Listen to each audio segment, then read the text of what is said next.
በዚህ ሰዓት ሚሊኒየም አዳራሽ ላይ የተፈጠረ የእሳት አደጋ ነው።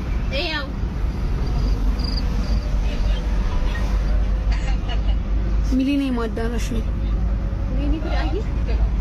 ኢየሱስ ፕሮግራም ላይ ነው ነበርና ድንገት ነው የተፈጠረው የእሳት አደጋ።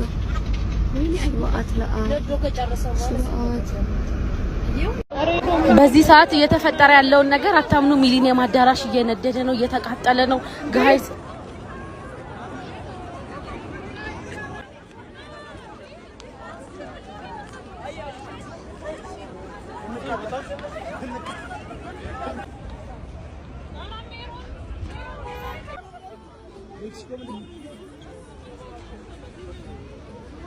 ሁሉም ነገር እያያችሁት ነው። ጭስ በጭስ ሆኗል።